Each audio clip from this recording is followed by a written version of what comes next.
Masriin Itoophiyaatti marsuun dubbii barbaadaa jirti jechuun Itoophiyaan himattee jirti.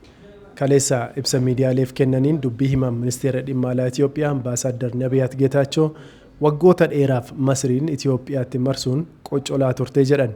Misoomni qaxanaa kanaas akka milkoofneef Masriin halkanii guyyaa hojjetti jedhaniiru. Waan kun haaraa miti. Waggoota dheeraafis tooftaawwan adda addaan Itoophiyaa dubbii barbaadaa turteetti jedhan.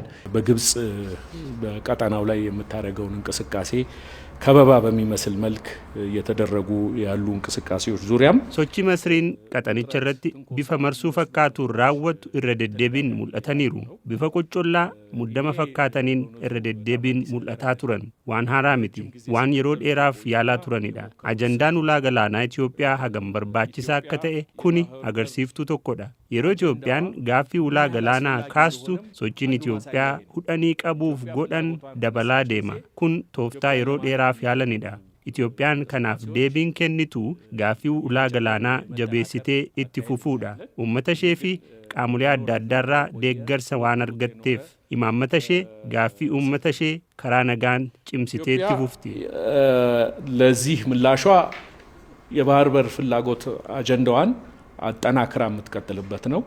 ሀሪሮን ኢትዮጵያ ፊ መስሪ ዮምራ ጀልቀቤ ቦሮው ጀልቀቤ ከንጀዱ ሃይላል Itoophiyaan hidha guddicha haaromsaa waggoota 14 dura ijaaruu yeroo jalqabdu hariiroon biyyoota lamaanii akkaan baduu jalqabe. Masriin Itoophiyaan akka hidha guddicha haaromsaa kana ijaartee xumurtu hin barbaaddu ture. Hidhi guddicha haaromsaa Itoophiyaa garuu misoomaa fi guddina dinagdee Itoophiyaaf baay'ee murteessaa ture.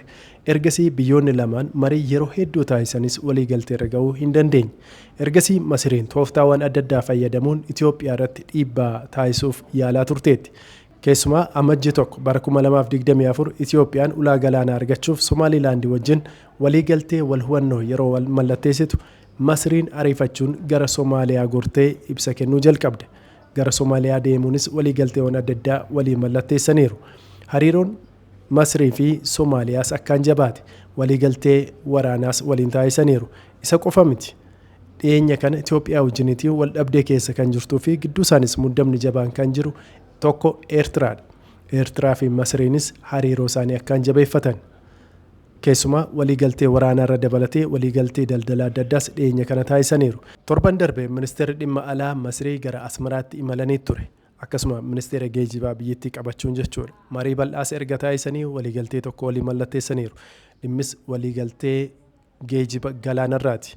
Biyyoonni lamaan buufata doonii isaanii walitti hidhuun daldala gidduu isaanii jiru cimsuuf walii galaniiru.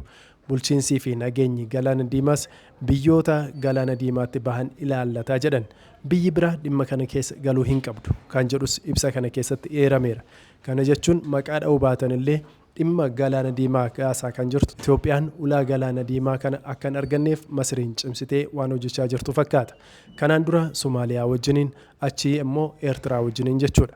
Biyyoonni sadan iyyuu waliigaltee waliinii ni qabu. Tripartite agreement yookaan waliigaltee biyyoota sadeenii jechuudha. Kunis dhimma nageenyaa fi dhimma waraanaas ni dabalata. Kun ammoo erga Itoophiyaan hidha haaromsaa xumurtee eebbisiistee akkasumas gaaffii ulaa galaana argachuu cimsitee kaastee kan dabalaa dhufedha.